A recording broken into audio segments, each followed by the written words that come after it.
Ya neno kudumu ni kushikilia, ni kushikilia, ile hali ya kushikilia pasipo kuachia kitu. Hiyo ni maana ya pili.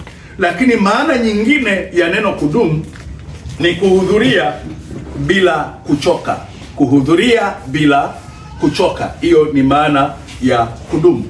Kwa nini kuhudhuria bila kuchoka?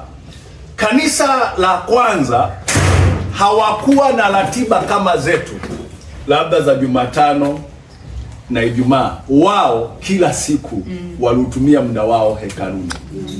Yaani kama kuna jambo walilipa nafasi ya juu kwao, ilikuwa ni kutumia muda wao mbele za Bwana, lakini pia kujifunza neno. Kwa hiyo kila siku walikuwemo hekaluni wakijifunza. Kwa hiyo maana ya kudumu ni kuhudhuria bila kuchoka. Ninaamini baada ya uzinduzi wa leo tutakuwa na ratiba za kiibada katikati ya wiki. Maana yake tengeneza nafasi ya kuweza kuwepo katika kusanyiko. Uhai wa kanisa ni watu wanapokusanyika pamoja. Na kama utakuwa na udhuru, basi unatoa taarifa kwa viongozi, labda leo na udhuru, basi viongozi wakikutana hapa watasema ndugu yetu fulani hayupo, amepata udhuru. Kwa nini unapaswa kutoa taarifa? Unapotoa taarifa, kwanza unaonyesha kuheshimu taratibu, unaonyesha kujali, lakini pia unaonyesha kuthamini. Ndio maana unatoa taarifa. Ndio maana hata wale ambao wanafanya kazi maofisini, huwezi tu kukaa nyumbani unaenda kazini afu haujamjulisha mtu yote kule kazini. Hapana, utaharibu kazi. Kama una dharura unampigia bosi, kwa sababu kila mkuu ana mkuu wake.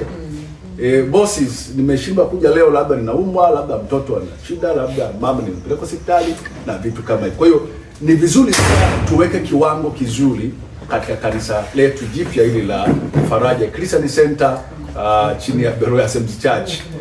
Tujitahidi kutoa taarifa, lakini tengeneza muda wa kuwepo kanisani. Kuna mchungaji mmoja alienda kuanza tawi pale Morogoro, akapata eneo la wazi, wakajenga jengo la muda. Majirani wakamwambia, mtumishi, tumefurahi sana kuja kuanza kazi ya Mungu hapa. Siku ambayo tuna nafasi tutakuja kusali. Siku ambayo tuna nafasi. Yani siku ambayo hawana cha kufanya, hawana kazi, ndio siku ambayo watakwenda. Hii imekaa sawa eh? Hapa. Yani Mungu sio wa ziada kiasi hicho. Yeye ndio kiini cha maisha yetu. Huwezi kumwambia Mungu siku ambayo na nafasi ndio nitakuja kwako. Hapana. Tengeneza nafasi. Miaka ya nyuma kwenye nchi tulikuwa na waziri mkuu Sokoine. Miaka ya nyuma, wakati waziri mkuu Sokoine akiwa waziri mkuu wa idara ya usalama alikuwa mzee Maiga.